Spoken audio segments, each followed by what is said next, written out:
Hello, listener, and welcome to a special adventure review episode of 2 Weeks, One Shot, a tabletop RPG variety podcast.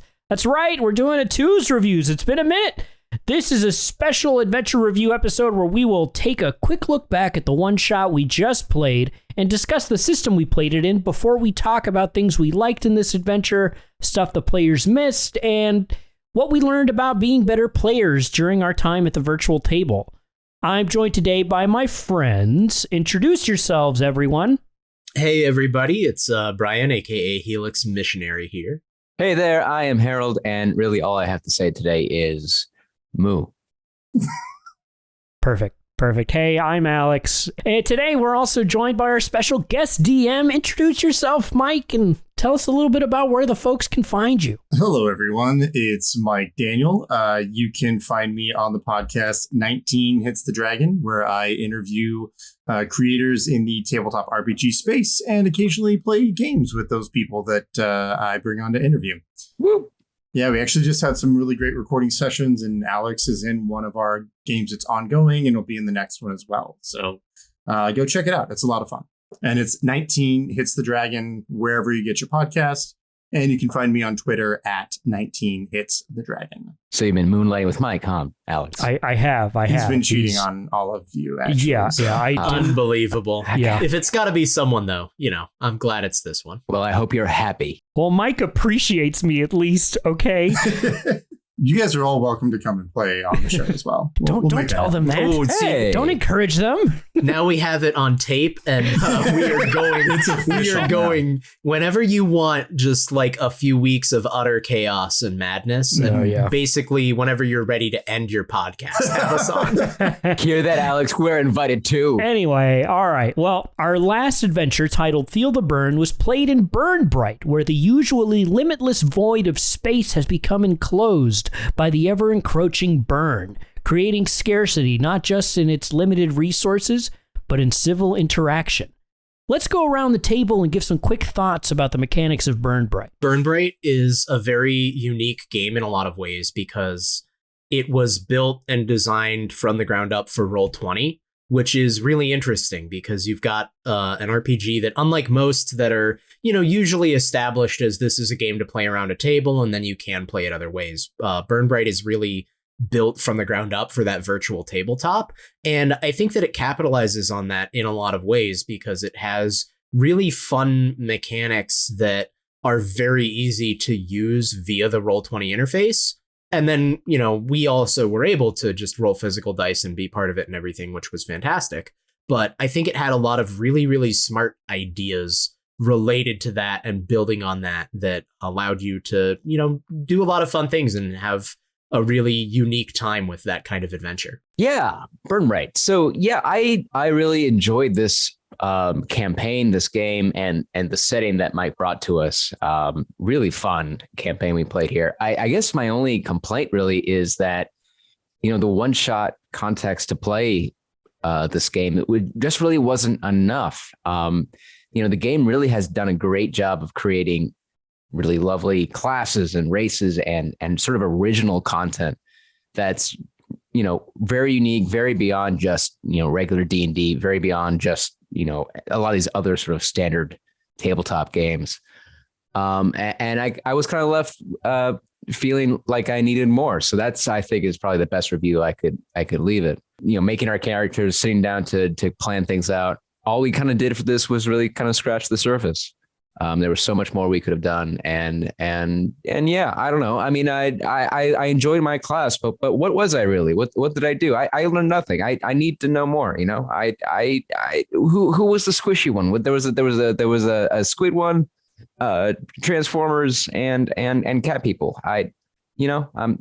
It's hard to keep up. Harold, what you did was sexually harass the rest of the party and half the NPCs. That's what happened. Well, I used what I had, which was... Yeah, when you're a furry cat person, what else are you going to do, right? That's what true. else I are you suppose. going to do? I mean, all the photos showed my characters without any pants on, so I just sort of took the context clues. You really ran with it and you made it your own. We really appreciate that. Yeah, I agree with Harold, right? Kind of the nature of the beast in playing one shots really you don't sometimes get to fully explore a lot of these systems. You don't get to fully see a lot of the features, right, that are given in this. And this being something that's built into Roll20, really, it was a very expansive system, but it felt like it had a lot of fresh ideas. I enjoyed the way most of these mechanics were handled. And yeah, I feel like it had some really interesting things going for it. I am kind of sad that it's so tied into Roll20, not to burn Roll20 in any way. I enjoy using it occasionally. It's a good platform, but it also is kind of like, well, anytime I wanted to access anything having to do with this game, I had to be on Roll20, and that's kind of, I mean, I get the same feeling with stuff that's on D&D Beyond, to be honest. I just want stuff to be decentralized and accessible outside of just one given platform that I have to sign into at any time. Yeah, I think, it's really cool to sort of play the first digital tabletop game. I guess maybe it's not the first, but it's a really well done one that's sort of dependent on this website, which is a great website, but it does sort of make you dependent on this platform.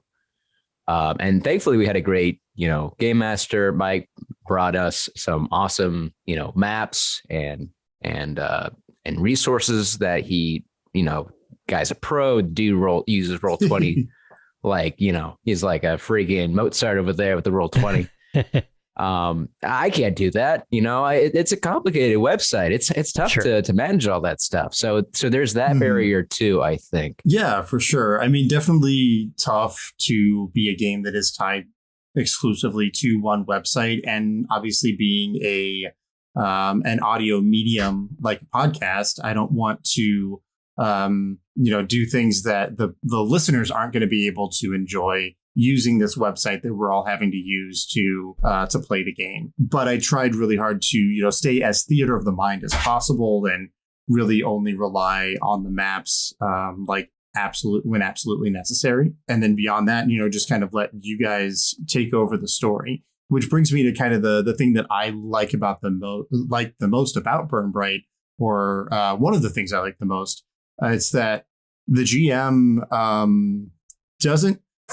It's a very easy game for the GM to play because the GM doesn't really have to do a lot. It's we put the story in the hands of the players, and then the GM is really there to kind of tell y'all where the road is going ahead of you, right? Like, you're driving the car, you can take the car wherever you want.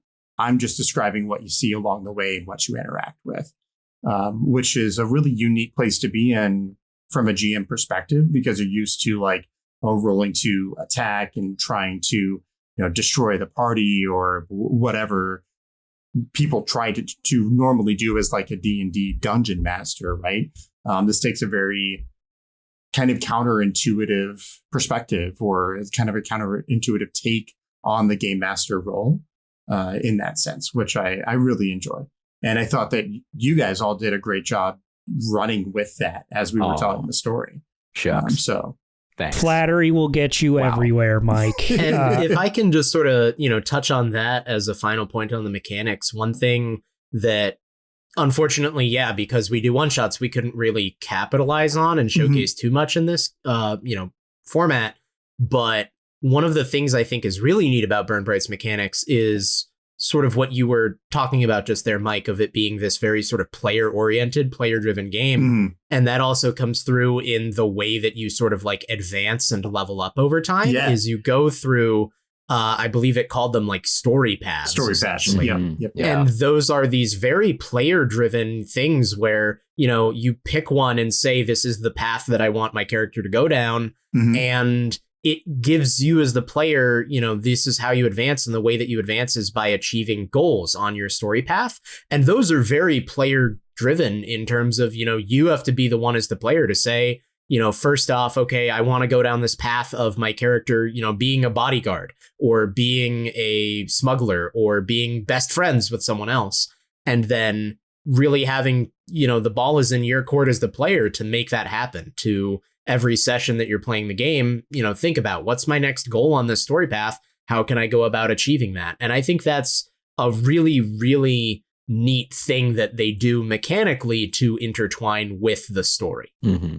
Yeah, so if I can just piggyback off of that real quick. Please. When we were setting up the game, listeners won't know this, but you guys do, obviously. I told everyone to pick a story path to have completed, so that, by the time we're playing the game and like the story of the game and that universe, y'all knew each other a little bit and had succeeded or, maybe not succeeded in some of your own goals as characters and as individuals. And that gave you bonuses and, kind of that leveling up or advancement side of character building. So you weren't just at, starting at square one with your characters.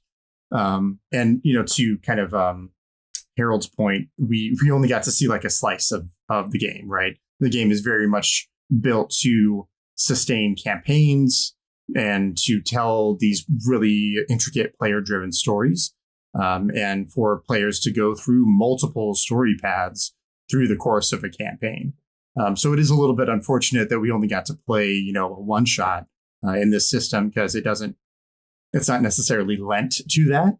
But I think it still makes for some really interesting storytelling to just kind of go through one story with these people who can already have a story together. For sure. So Mike, while we have you, I mean, talking about that, like that to me is like the most enticing thing about it is just the sort of just the breaking of, the D&D aspect of like the fantasy and introducing the sci-fi into the same kind of context.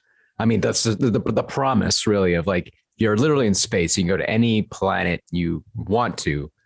I mean, and on your end as a GM, I mean, how big of a galaxy did you make for us? Like, did you know what the next planet over was? Were you ready for us to like go down? Tall order for a one shot, I think. Yeah, actually, Harold, I had planned out every single star system in the galaxy that you guys were in. I knew all of the planets and moons and everything that was at every single one of them, actually. He had like 15 other... No, I didn't do that. Like, no, I'm not going to. He had like 15 other jobs lined up for us if we didn't take the first one. You didn't get the 30-page document that he sent out at the beginning of the adventure, Harold? No, I mean, it's, just to illuminate him, like, I mean, I think the game has enough, resources and stuff so that like a really ambitious GM and group can really build a whole freaking galaxy if they want to. Oh, they give you so many little bits of information for you to write, for just a lot of story hooks that you can build off of. Absolutely. And reading through the manual itself, they do a pretty good job of building some star systems and introducing you to a lot of really neat ideas and premises for different types of planets or strings of moons that could be out there. That are like, quote unquote canon, but it also leaves a lot of room for the GM to go and create, whatever they want to inside of that same framework as well, which is really fantastic. Nice. So we already kind of touched on this, I think, but just one final go around the table. If there's any other unique or fun parts of Burn Bryte that we want to highlight, whether that's a story aspect or a mechanic that we enjoyed particularly. I know Brian spoke already about bonds, Mike about, kind of diceless DMing. Harold, anything you'd like to highlight in particular as far as mechanics? The thing that I just can't stop thinking about was the fact that we were all inside of Brian at one point. Yeah, that's fair. If I can jump off of that, I mean, I think that is really one of the most exciting things. One of the exciting things about this game is, as we've already talked, the sheer amount of little tidbits of lore and everything that are shared out. This very neat living galaxy that you're introduced to. But I think for me, one of the most exciting things is that aspect, right, of something that I think more and more space fantasy games especially have been leaning into in recent years, which is just going wild with like what you can play. Yeah. They're not, constraining themselves to like the Star Trek or Star Wars type of, right. Here's humans and then a bunch of aliens that are all kind of like humans and that's what you have. Like, Burn Bryte says, nah, man, you look at the party that we made. The closest thing to human probably would be our Eno, which is like a magic cat man. Yep. And then, I had hands, Yeah. And the other members of the party are like, here's a slug that can crawl inside of corpses and puppet them. Here's a race that every, individual that you play is actually just millions of bugs working as a hive mind. Here's, a sentient robot race, but instead of being your standard sentient robot race, they can be like 30 feet tall and they have cockpits in them so people can ride around in them if they want. Yeah. And they have this whole backstory of like being made for war and then rejecting that. Like all of these playable characters and all of these races that were given in Burn Bryte are super fascinating and super out there. And they all manage to feel, they have a place in the galaxy that is given to us, so they feel like they all fit. And at the same time, they're so wildly different from each other and so wildly different from all of the standard things you would play in other RPGs. For sure. I think that is maybe the most unique thing about the game. Yeah, I think that's what sticks out to me about the races. Really, I mean, they're so dynamically different from each other. It's with fantasy settings, elf, dwarf, orc, there's a nice sliding scale there. But with this stuff, it's so dynamically different. It's a little referential, right? I mean, like the sentient robots, you can go deep on Transformers on that. You can go into the Borg on that if you want. But there is something so unique about those races that you're kind of forced to sort of, when you pick up this game, to just let that chaos run through you. Like, you're not going to make a party of just fighters with this. It's impossible.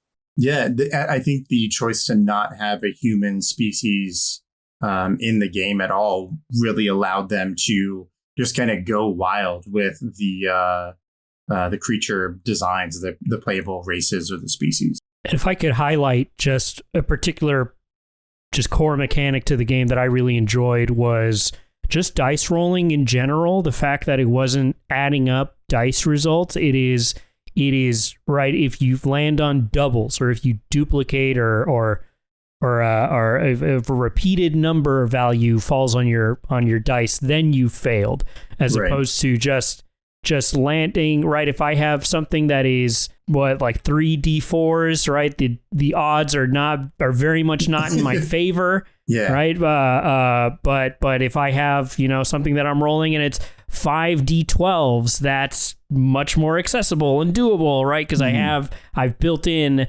that skill to have the value of d12, and then the more I roll, the more the difficulty goes up, the more dice I have to roll of that same number.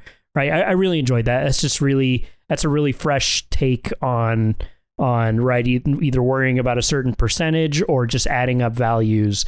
I don't know. That was nice, and it was easy, and it was just like, okay, that's just. And then turning around and giving you the Nova Point system to really give you an incentive to like still risk it, or even accept failing and use those small dice too, because you got to use all of them to get the points to use your cool stuff. Yeah, it's a really unique dice pool system. I like that the pool of dice increases as difficulty of the task increases, not as like you're going through and getting better at doing a thing, so now you get to add more dice to your pool and you're trying to hit a certain number. It's like, no, the harder something is, the more dice you're rolling, actually. Again, just a lot of really unique aspects to Burn Bryte, which is one of the main reasons that, one of the main things that drew me to the game in and of itself is just how unique it is compared to a lot of other games that I've played. And the main reason that I kind of negged you guys until you let me come on and play it. So okay, well, why don't we let's move a little further down our agenda here. Mike, what are some of the things we missed in the game? So one thing that we didn't really get to touch on in the game, and it's okay because the way that it worked out was perfectly fine, but we didn't get to do the ship-to-ship combat, which is something that would have been fun. I think Burn Bryte does really well. It's pretty similar to how combat works in person, right? But with this kind of added layer of you are all on the ship and interacting with your ship to try to attack the other ships that are around you. And your ship might get boarded. And we did ship to person combat. Yeah. Harold killed somebody with a laser. Like, yeah, I don't think there weren't any rules for that, if I'm remembering correctly, and I just kind of had to like make it up on the fly. But we found the corner good. The unrolled corner, great. Yeah, but yeah, that was one thing that we didn't really get to dive into gameplay wise that I think could have been fun. But again, the way that it played out also worked really well. And you guys were in your ship, and then the other, like the flagship for the organization, was there. You know, it could have turned into this battle, but instead y'all were very clever in how you communicated with them and what you intended to do. So I was just like, okay, well, yeah, let's roll with that and see how it works out for you, basically. So I'm definitely curious, after having edited and re-listened to the adventure. I felt like there was a lot of opportunities for us to interact with NPCs, but we just murdered a lot of them. Or we're just like, yeah, sure, we'll do that job, no problem. Yeah, which is characteristic of us in a certain way. No. But we always go to one of the extremes. We either murder NPCs outright, or we spend like 20 minutes discussing what they had for breakfast. Yes. Yeah. We become best friends. My question is, right, if we had the leader of the cult on the planet, instead of absolutely turning him into a red mist with ship lasers, what if we had decided to talk with him instead? Would we have learned something in particular about the situation of the people on that planet, on Sukap? Yeah, there definitely was things to learn. The way that I had kind of envisioned it in my head was that their cult was worshipping the burn and had gained some magic powers from doing so, which actually it sort of exists in the lore of the game as well. And the pre-written adventure that comes with the game, I think, or that you can buy in addition to it, maybe, I'm not really sure right offhand, deals with this cult of people who are worshiping the burn and like channeling the burn. So there's definitely would have been some lore you could have learned. I think their main goal was, though, to like get access to a ship, because everyone on that planet just kind of gets dropped off and left to die as the planet hurtles into the burn. Sure. So everybody wanted to get off of the planet, right? So there certainly could have been some things learned from them about who they were and why they were stuck there. But it didn't turn out that way. It definitely didn't. If I could ask also to Gora, right? What kind of situation was he really in? He all we caught was the transmission of him trying to inform this fleet that he's coming and that he's leading them to the body while we're on our way to the body. Was he really trying to double cross us? And if so, what was his end goal? We kind of jumped from we heard the transmission to immediately like, well, let's murder him and put me up his butt. And make him shoot him out the back end of another robot. Oh yeah, it's funny because that was actually something that I had kind of planned to happen, but not really fully the way that it transpired.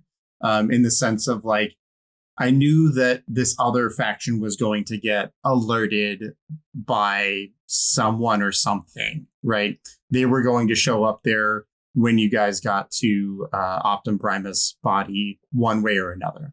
That was going to happen. Gotcha. But then everyone started getting really suspicious of Tagora. So immediately. It's like, oh, well, if this is what they think is going to happen, then I'm just going to let this happen. But basically his goal, or the reason that he was on that planet, was that he found out about this other faction sending people into the burn to see what happens to them when they go in or go through, essentially is their goal. And they think that they can, send enough people through or send the right person through to like stop the burn or find something glorious on the other side. Maybe they're trying to figure it out as well. Interesting. But what I had kind of come up with was that they were the ones responsible for John's character's race. I should have actually pulled up some notes here before we started recording. Nope. Just make it up. Don't do it. Don't do it. Just make it up. Not allowed. But that species, the bug people, the queen had died on a planet. And my lore that I came up with was that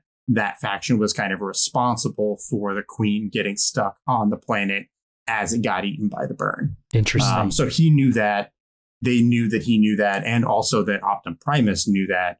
So they had killed Optum Primus by trying to send him into the burn, but he got kind of launched back. So they were also looking for him. There was a lot going on that didn't really get explored or explained, but it's okay.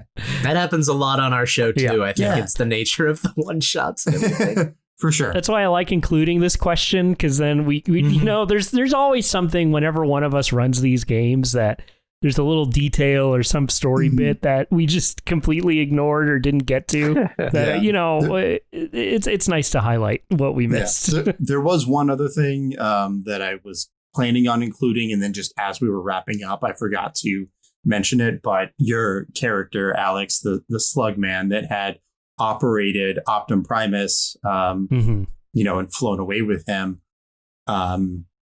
you would have noticed at some point the presence of something burning like in your mind somewhere. Like you've kind of now touched or interacted with this force of the burn, because Optum Primus got killed by the burn, right? And you piloted him. So like there was supposed to be some sort of like small little transfer of energy to your character as well. But that would have been cool. But well, if we go back to the story at some point, maybe we can. Yeah, hey, yeah, Mike, when you have us on your show to continue Burn Bryte, that's not a bad idea. No, we did talk about a season of sequel shots sometime in the future. So maybe Burn Bryte will be one of them if we can get all the schedules to line up. If that's what the people want. Oh, it's definitely on the list for sure. And if we do that, maybe we'll get to touch on. I just want to say the thing I missed. Definitely interesting that we missed all that. One thing that I knew we missed, just because we weren't able to make it happen, is the one special ability I had that I think I hinted at in a couple episodes was like my basic combine ability of letting one person, you know, ride around inside me. Say it again, Brian. I took a special like ultimate version of that lets up to like 4 people combine with you at once. And when you do that version of it, you also, while you are combined, use the best die type between all of you anytime you do anything. So it's basically this limited like ultra form, but it costs like I think 3 Nova points to use, and we just did not roll dice enough for me to get that many points. Stockpiled up, which was unfortunate, but that's the sort of thing that, like, you know, just again to sort of highlight so many cool things that Burn Bryte has going for it, and long-term things like that where you can, you know, really bust out the big guns if you want to at some point. You know, I'm sad we didn't go full Voltron. That would have been amazing. We should have gone full Voltron. You know, maybe in the sequel. Yeah, maybe next time. So just to wrap things up, and we'll do another go around the table. Just mention something that you learned while either running or playing this game that you can maybe use in the future in other games that you're doing to improve or play or run better. So why don't we start with Mike? So I'm going to kind of combine 2 aspects and cheat a little bit here. Yeah. But basically ask your players questions and listen to what they're doing and what they want to do.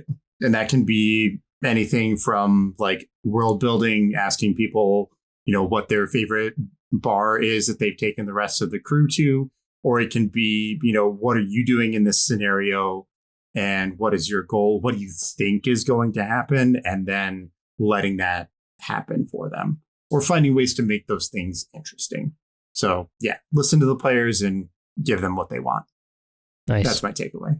How about you, Brian? I think one thing that I would take from having played and then, you know, sort of convert that to running other games or just generally thinking about playing games is Burn Bryte's system of having like interesting failures, because it's not, you know, just nothing happens or you don't get what you want or something like that. It's always that idea of, you know, the trade-off of giving the GM a point to use, or that, you know, sort of like table of rolled random results of something changing with the situation. Not always, you know, just like for the worse in a straightforward way, just having that very interesting result from failure, and using that to, you know, continually advance the story. Yeah. Yeah. I think I have to build on what Brian said. And really what I learned from this experience playing with you guys in Burn Bright was to roll with it. Haha, because it's a dice game. But yeah, like this is not a game that you can min-max. This is not a game that you can really go in and sort of say, like, I declare that this character is going to be the best at this thing.